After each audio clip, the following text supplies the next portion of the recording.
다음 코너는 알보자 연구소입니다. 오늘은 우리가 미처 잘 몰랐던 세금과 관련된 이야기가 준비되어 있다고 하는데요. 정말 모든 걸 잘 알 것만 같은 한솔 씨, 세금에 관해서도 좀 잘 아시나요? 사실 이 뭐든지 이렇게 내라고 하면 부지런히 내곤 있는데 어떤 게 얼마나 나가는지 정확히는 잘 모르겠더라고요. 보통은 다 그렇죠. 그렇다면 우리 경영학도 재필 씨, 예. 재테크라는 말 좀 들어봤을 것 같은데요. 아니 뭐 세금이랑 연관이 있는 거 아닐까요? 오, 맞습니다. 세금과 재테크가 더해진 말인데요. 세금의 특성을 잘 이용해서 보다 똑똑하게 새는 돈을 막는 겁니다. 오늘 알보자 연구소에서는 우리 일상 속에서 몰랐던 과세 사례들, 그리고 이 세금을 알뜰하게 아낄 수 있는 방법을 준비하셨다고 네. 하거든요. 지금부터 함께 만나보시죠.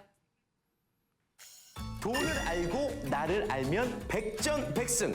알면 알수록 부자가 되는 이곳. 안녕하세요. 알부자 연구소의 김태진입니다. 안녕하세요. 오늘 저와 반갑습니다. 함께 도움 말씀 주실 두 분 소개해드리겠습니다. 안녕하세요. 재무의 키를 갖고 있는 재무해결사 최동기입니다. 네, 안녕하세요. 심리를 알면 돈이 보인다. 심리 컨설턴트 유혜리입니다. 반갑습니다. 오늘도 두 분과 함께 미처 몰랐던 돈에 관한 진실, 그리고 이 새는 돈을 꽉 잡는 비법을 확실하게 알려드리겠습니다. 먼저 오늘의 사연부터 보겠습니다.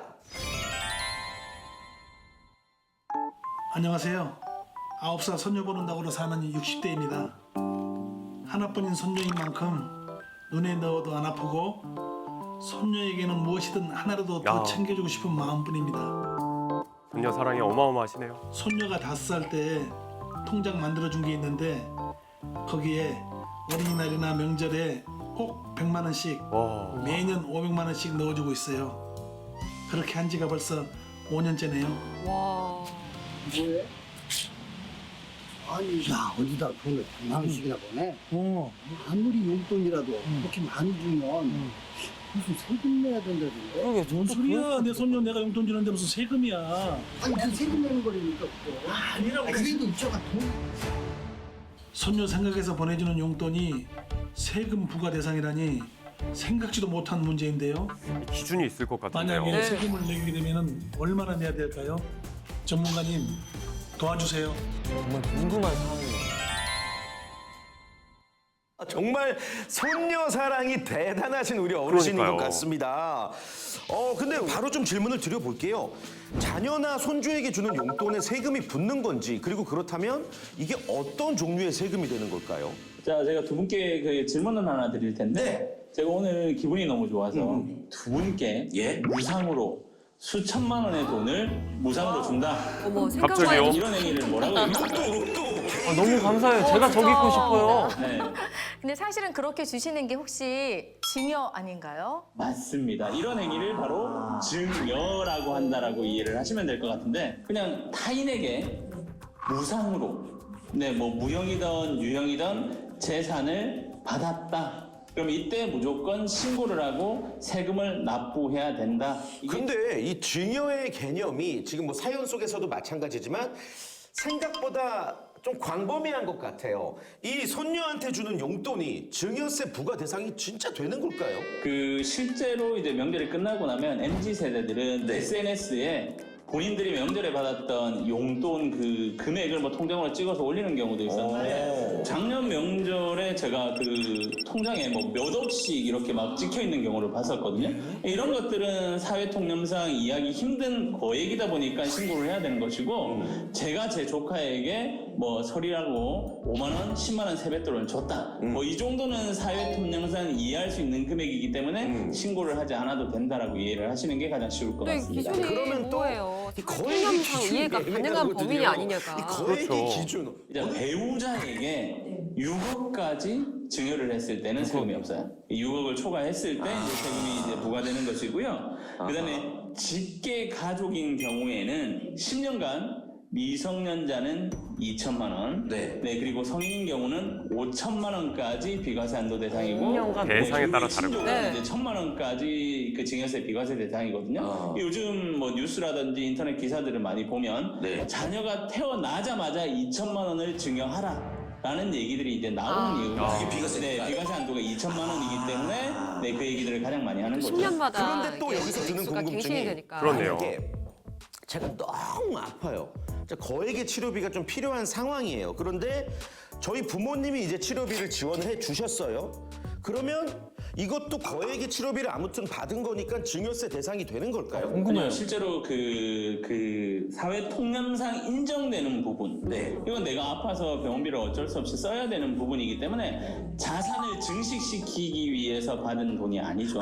네, 그런 것들은 이제 당연히 이제 증여세에서 빠질 수밖에 없고요. 근데 뭐 축의금도 뭐 가족이나 친구들이 결혼을 했을 때 뭐 10만 원, 20만 원 누구나 이제 납득할 수 있는 금액으로 축의금이나 부의금을 냈을 때에는 이게 증여세 과세가 되진 않지만 납득할 수 없는 금액. 뭐 자녀가 결혼을 했는데 뭐 축하한다고 5천만 원 이런 거 썼다든지 뭐 할아버지가 손자가 결혼을 했는데 축하한다고 뭐 몇천만 원의 축의금을 줬다. 이런 것들은 당연히 증여세 신고 대상이라고 보시면 됩니다. 다행히도 우리 부모님은 아무것도 안 주셨습니다.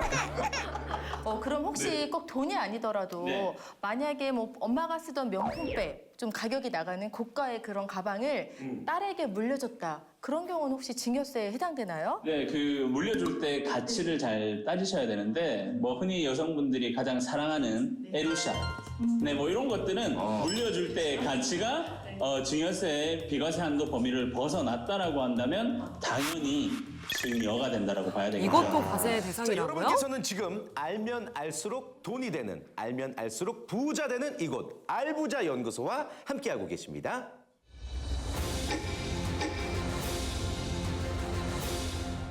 자, 이제 사연자 질문에 본격적인 답변을 해드려야 될 시간입니다. 진짜 중요한 결정의 시간입니다.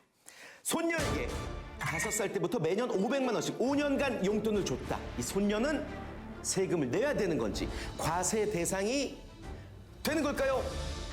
아쉽지만 내셔야 됩니다. 매년 500만 원씩 이제 용돈을 주셨다라고 하면 5년간 2,500만 원이라는 용돈을 주신 거거든요. 그러니까 미성년자인 경우에는 2천만 원까지 그 증여세 비과세 한도이기 때문에 2천만 원을 초과한 500만 원에 대해선 증여세를 납부하셔야 됩니다. 어린 나이에 세상을 빨리 배우고 있는 손녀입니다. 너 세금 내야 돼. 아, 구체적으로 얼마를 내야 되는 거죠? 그러면 그 증여세는 세율이 최대 50%거든요. 1억 이하인 경우에는 10%지만 30억이 초과한 경우 이제 누진공제가 적용이 돼가지고요. 세금이 보통 대략 한 4억 6천만 원부터 시작한다라고 보시면 될 정도로 세금이 상당히 커요. 근데 이 손녀 같은 경우는 뭐 그 500만 원이기 때문에 세액이 1억 이하니까 10% 50만 원의 세금을 납부해야 되는데 만약에 이제 증여를 받고 성실히 신고를 한다라고 하면 3% 정도가 감면이 되거든요. 그러니까 증여 받은 날로부터 3개월 이내에 만약에 신고를 했다라고 하면 3%가 감면이 돼서 48만 5천 원의 세금을 내야 되겠죠. 자, 그런데 이거 뭐 누가 신고하겠어? 그러고 증여세를 안 낼 수도 있거든요. 이렇게 됐을 때는 좀 어떤 피해가 있을까요? 증여세 같은 경우는 이제 증여를 받은 달에 마지막 날 기준 3개월 이내에 신고를 하셔야 되거든요. 네, 그 안에 신고를 했을 때는 3% 이제 절세가 되지만 만약에 신고를 하지 않았다라고 하면은 두 가지로 나뉘어요. 그러니까 몰라서 신고를 하지 않았다라고 하면 내야 될 세금의 가산세가 20%가 붙게 되고요. 악의적으로 신고를 하지 이 않았다라고 경우가 하면 문제인데. 가산세가 40%가 부과된다라고 좀 보시면 되는데 착한 미신고는 20%, 맞습니다. 나쁜 미신고는 40%. 네. 근데 이게 그 누진세 같은 경우는 증여세 누진세는 한도가 없어요. 이 가산세 20%나 40%로 끝이 나는 게 아니라 그렇군요. 미납 기간에 대한 가산세가 와우. 또 붙는다라고 좀 보시면 되는데 하루 가산세가 0.025% 그러니까 10만 분의 25가 하루 가산세로 계속 붙게 되는 거죠.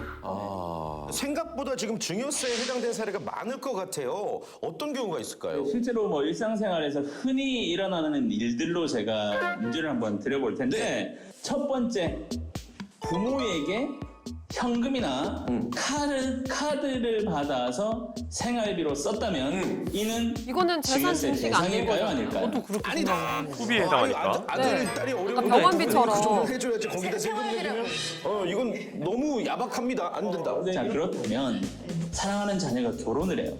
그래서 부모가 전세 보증금을 지원해줬어. 그래서 이 지원받은 전세 보증금으로 신혼집 계약을 했다면 자, 이는 증여세가 추징될 수 이거는 증여세 있을까요? 대상이 될 것 없을까요? 같아요. 저도요. X. 저는 아까 들은 걸로 좀 공부해 볼 때 네. 동그라미. 네, 금액이 저도 워낙 동그라미. 큰 경우가 이렇게, 많으니까 저 예전에 아빠가 좀 지원해줬는데? 고백을 하시네요. 일단 신고 안 하신 걸로. 둘 다 O입니다. 아 일본도 오였어. 일본 생활비도요? 그렇군요. 생활비인데도요? 네, 맞습니다. 부모가 우리 자녀 월급 받아가지고 애 키우기도 힘든데 대출금 내가 좀 갚아줘야지 이런 것들도 당연히 증여세 신고 대상이 될 거고요. 집을 살 때 뭐 이자 없이 무상으로 빌려준 돈도 증여세 대상이 되고요.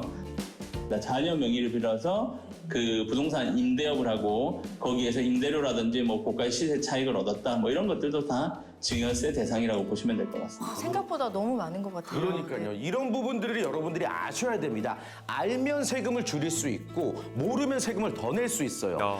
유식 절세, 유식 과세 야. 기억해 주시길 바랍니다. 영원히 나왔네요. 자, 여러분들의 표정이 조금은 알쏭달쏭 그리고 어떤 분들은 조금 어두워지는 게 느껴지십니다. 그런데 지금부터 진짜 꼭 보셔야 돼요. 합법적으로 증여세를 절세할 수 있는 방법 뭐가 있을까요? 그 증여세를 절세할 수 있는 첫 번째 방법, 제 개인적으로 생각했을 때 일단 자녀 명의의 주식 거래 계좌를 적극 활용하라. 자녀 명의로. 맞습니다. 투자 원금에 대해서는 증여세가 과세되긴 하지만 투자 수익에 대해서는 그 증여세 과세가 전혀 과세되질 않아요. 그래서 자녀 명의. 네. 근데 이게 잘못 생각하시는 분들이 본인 명의의 주식 거래 계좌를 만들어 가지고요. 네. 나중에 자녀가 컸을 때 이 주식을 양도해 줘야지라고 했을 때는 그때 주식의 시세 차익이 커지면서 더 많은 세금을 내셔야 될 수도 그렇네. 있거든요. 이 경우는 내야 자녀가 어릴 때는 미리 주식 거래 계좌를 잘 만들어서 기념일날 들어오는 용돈 그리고 뭐 다달이 줄 수 있는 돈들을 잘 투자하신다면 증여세를 절세할 수 있다고 보시면 되겠습니다. 두 번째는 차용증입니다. 차용증? 네, 두 분 차용증 써보신 적 있으세요? 좀 안 좋을 때 썼던 것 같습니다. 저는 네. 다행히 아직은 없습니다. 네, 그 자녀에게 금전 거래를 하실 때 차용증을 활용하시는 게 좋은데 무상으로 돈을 빌려주면 증여가 되겠죠. 그리고 세금을 많이 납부를 하셔야 되는데 돈을 빌려주고 차용증을 적어서 법정 이자를 반드시 받으신다면 이는 정당하게 돈을 빌려주고 이자를 받는 거니까 증여에서 증여에 해당하지 된다라고 생각을 하시면 돼요. 그래서 꽤 많은 분들이 이제 최근에 차용증을 활용하시는데 주의하셔야 될 점. 반드시 다달이 이자를 정기적으로 받으셔야 되고요. 법정 이자의 적정 수준으로 받으셔야지 이자를 너무 낮은 수준으로 받으시면 그 또한 증여세 과세 대상이 될 수 있다는 점은 꼭 명심하셔야 됩니다. 꿀팁이네요. 네, 많은 분들이 좋아하실 것 같아요. 네. 네. 그리고 마지막 세 번째는 보험 상품을 활용하는 것도 있다. 보험이요? 네, 맞습니다. 보험사 금융 상품을 활용하시게 되면 증여세도 회피하실 수 있고요. 10년 이상 투자를 하신다라고 하면 이자 소득에 대한 부분도 비과세 혜택을 받을 수 있습니다. 그러니까 양쪽 세금을 다 비과세 혜택을 받으실 수 있기 때문에 상당히 좀 많이 활용할 수 있는 금융 상품이라고 보시면 되겠죠. 자, 아무튼 여러분들 주목해 주세요. 증여세를 절세할 수 있는 방법 동기쌤께서 3가지 말씀해 주셨습니다. 첫 번째, 자녀 명의의 주식 계좌를 활용하라. 두 번째, 차용증을 작성하라. 그리고 세 번째, 변액 보험을 활용하라 였습니다. 증여 금액이 너무 커서 이 증여세가 걱정이 되신다면 전문가와 상담해 보시는 것도 이 증여세 절세를 위한 팁이 될 수 있을 것 같습니다. 사실 저는 뭐 증여세도 증여세지만 이 사연자분께서 너무 거액의 용돈을 주는 게 아닌가 걱정도 되거든요. 네, 맞습니다. 아마 돈과 심리의 관계는 우리가 꼭 한번 생각해 봐야 되는데 돈이 인간의 심리를 조종합니다. 그리고 우리 심리가 돈을 통해서 외부로 표출되게 되어 있거든요. 근데 사람이 소비하고 지출할 때 고통을 느끼기도 한다고 해요, 심리적으로. 예, 혹시 지출하면서 고통감을 느껴보셨나요, 두 분? 저는 늘 생각해보니까 아직은 없는 것 같아요. 늘 많이 느끼는데요. 하셨던데요? 어떤 적이 있는 것 같은데. 늘 느껴요. 진짜요? 저도 종종 느끼는 편이에요. 근데 반대로요, 어떤 소비는요, 그 소비를 통해서 기분이 굉장히 좋아지는 행복한 감정적인 소비도 있다고 해요. 근데 지금 사연자분께서는 열심히 일을 해서 그 돈을 버신 거를 나는 빠듯하지만 내가 아닌 누군가를 위해서 쓴다. 나는 좀 괜찮은 사람이야. 나는 좀 멋있는 할아버지야. 하는 그런 감정적인 소비를 통한 만족감, 또 자신만의 좀 자존감을 높이는 그런 행동이라고도 보여집니다. 그렇군요. 거기다 한 가지 제가 좀 말씀드리면요. 할아버지가 거액의 용돈을 주죠. 오늘 저희 선생님께 배웠잖아요. 같이 작은 액수라도 투자해보거나 같이 저축을 하는 습관을 키워주시는 경제 공부도 할아버지가 해주신다면 좀 그 마음의 사랑을 더 표현하는 멋진 할아버지가 되지 보람을 2배, 않으실까요? 3배로 느낄 수도 있겠네요. 진짜 멋진 말씀이신 것 같습니다. 자, 오늘도 여러분들의 돈 걱정 사연 속 시원하게 해결해 드린 것 같습니다. 알부자 연구소는 언제나 여러분들의 사연을 기다리고 있습니다. 전문가의 솔루션을 원하신다면 언제든지 문의 주시길 바랄게요. 오늘도 인사드리겠습니다. 돈을 알고 나를 알면 백전백승, 알면 알수록 부자 되는 이곳 알부자 연구소.